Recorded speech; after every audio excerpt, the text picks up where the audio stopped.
Okay, so this is my State of Mind game demo playthrough. Um, just to forward warn, I haven't 100% completed it. I have filled the assets where necessary. Functionally, it works fine and perfectly for the module handbook, for the criteria, meets all the criterion.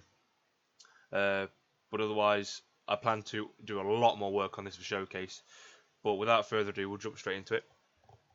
So upon playing the game, the first thing that we're greeted with is essentially a placeholder main menu. I've just used a free source font to give it a little bit of character with all the fully functioning buttons. I'll avoid clicking this one for the time being. Jump to the controls, basic stuff over here. So down here where it says progressing game to discover more, essentially, well, you'll see what happens. I've used semiotics. I've built upon semiotics with the way I teach my player how to use commands without actually telling them brutally. Without further ado, so the first thing that we're greeted to upon playing the actual game is the fly through that I've created, just showing off the 3 levels to the game. So we've seen the first floor is the hospital, second floor obviously the prison. Now will be a key time to notice and hear the soundtrack used for the game.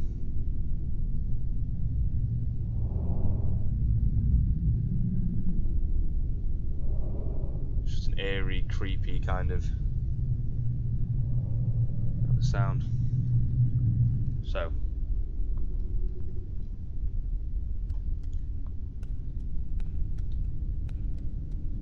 you can hear his footsteps. That's a sound cue with 23 individual footstep sounds, and every time he places his foot upon the floor, a random once sounds. So in terms of the semiotics that I was pointing out,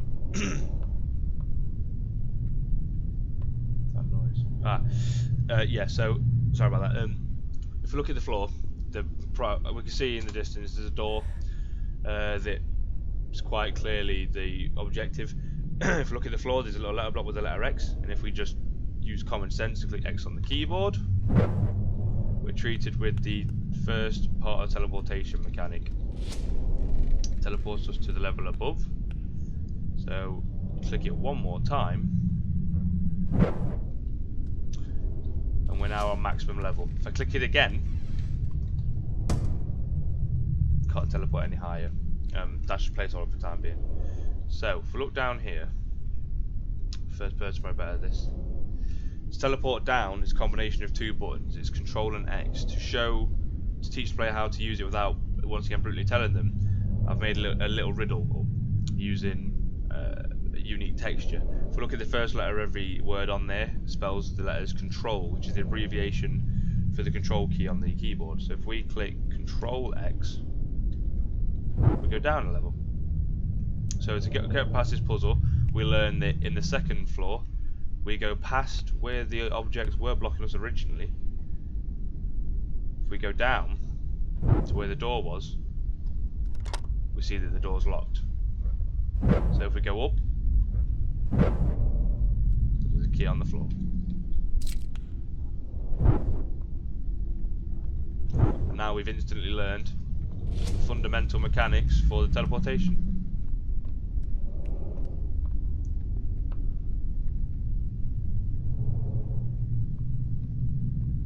So that's just a little widget explaining how the game plays and exactly what the objective is. Because I know obviously where the fragments are, I'm going to go directly to where we can find the fragments. Carefully avoiding the AIs. It's best we just don't go that way.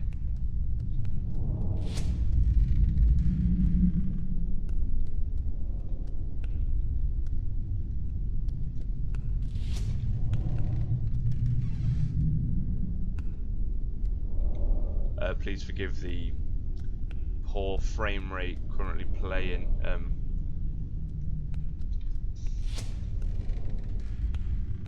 PC's having a little bit of a hard time dealing with it. There's an AI around here somewhere.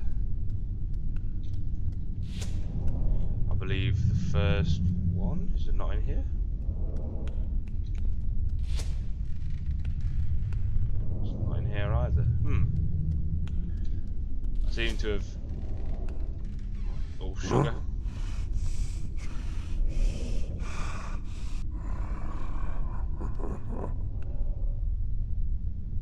So what we've... Oh, okay.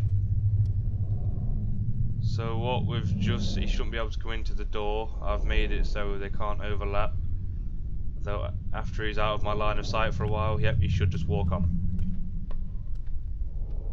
If we hide behind here, we might be able to trap him.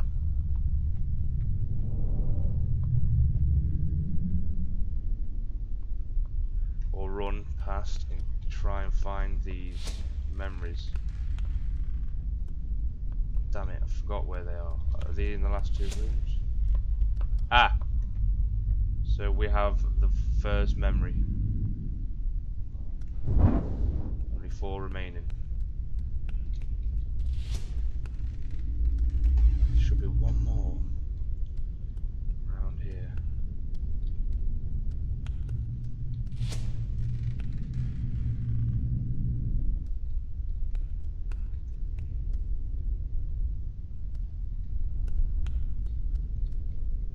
Okay, he's seen me.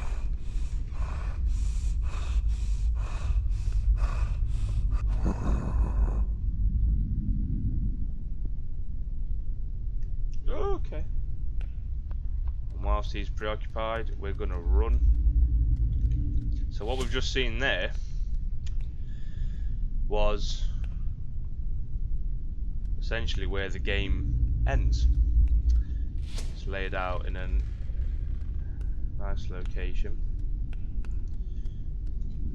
Where is the second one on this level? I know there's 2.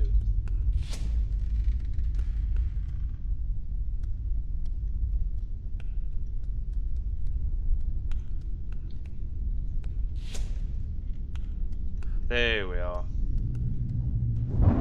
Right, I know that there's no more on this floor. Oh. Oh,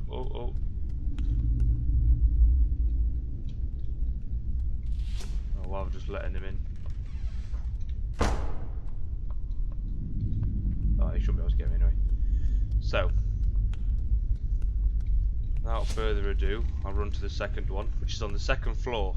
But I'm going to try and use this to my best of my abilities, because if I teleport to the second floor, there's no telling if the AI is going to... Okay, is going to be there, ready to stop me. But if I can be clever, and if I remember correctly, I believe that the key is in this room on the level above. There it is. So only 2 fragments remaining.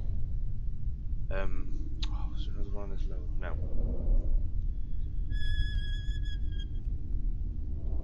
There's another AI somewhere around here. But seem to have missed. Okay, there he is.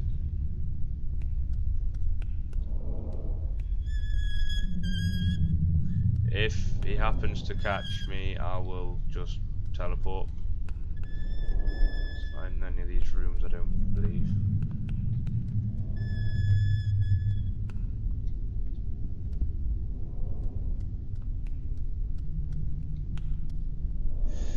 If I'm not mistaken, this room holds another piece in the level above. There we are. Only 1 more fragment remaining, and I know exactly where that is. So there's another AI. It's just in the room around the corner.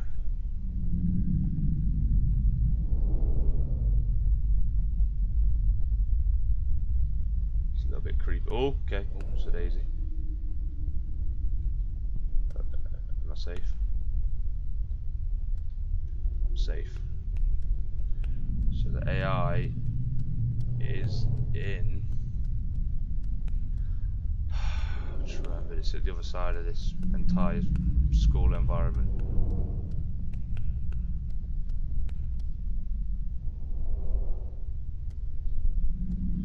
I need to get through those double doors in the distance.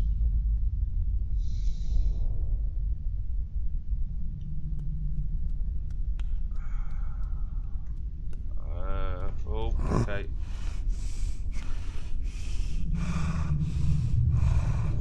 If we pop to the level below, we'll see where this AI is hiding. Okay, you might not have heard it very well there. I'm just taking advantage of it. I have put footsteps on the enemy characters.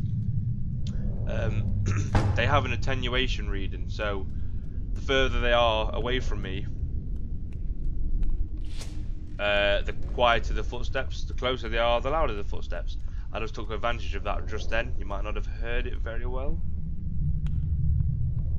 So let's take advantage of the fact that this fella's back's turned, because I know for a fact it's over here in one of these rooms in the environment above. Not that room. Is it the one next to it? Here we go. So now we can escape. You might have just heard that after I picked up the fifth one, we heard some like a metal squeak. That's referencing the doors open. There we go, the eyes there. So now we can escape.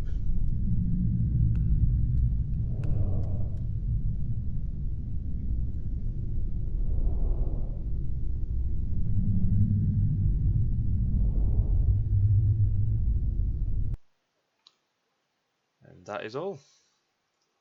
Very briefly, just to end the fly through. I'll go to the level above for this one. Unfortunately, because time was the biggest restraint on this project, I didn't get to implement every single mechanic into gameplay. One key mechanic that I've got, which it's by far my favourite mechanic, and I plan to implement this heavily when it comes to showcase, is the rewind time mechanic. So if you hold R on the keyboard, you're introduced with a lovely little rewind noise with some post-processing on the screen. And essentially what it does is all these assets that I've currently got down here all have arrays attached to them. So if I open this very briefly. So this first array is the actor's original location, transformation, rotation, scale. Every piece of data that relies to this character is the original. It's upon the point where you begin playing the game, all on an event tick. This second array is constantly updating. So this first array is feeding information to the second array, where it's storing it. When rewind is pressed, holding Y, it reverses back through, and it comes, and the data then transfers backwards. So I'll show you here. So once again,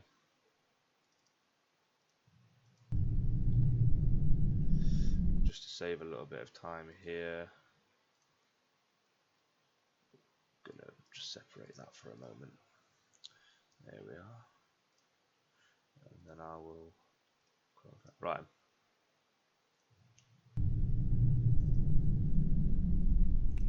Maybe it won't let me. I'll get there quite fast.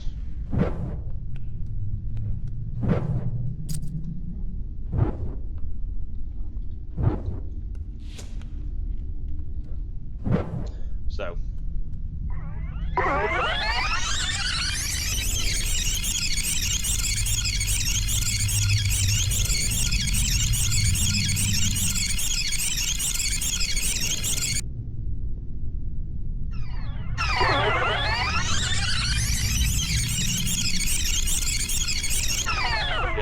taking a while is because these have been here dormant for a while, but if I just begin to, you know, move them around,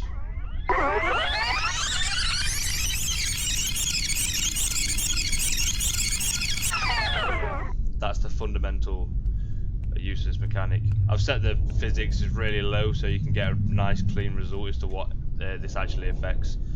But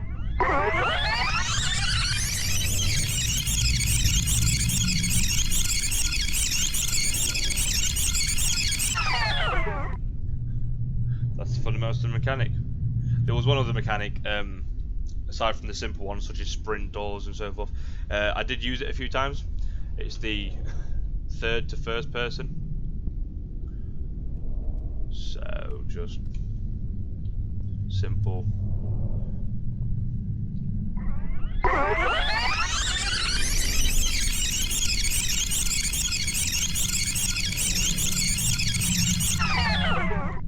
And that concludes it for this playthrough.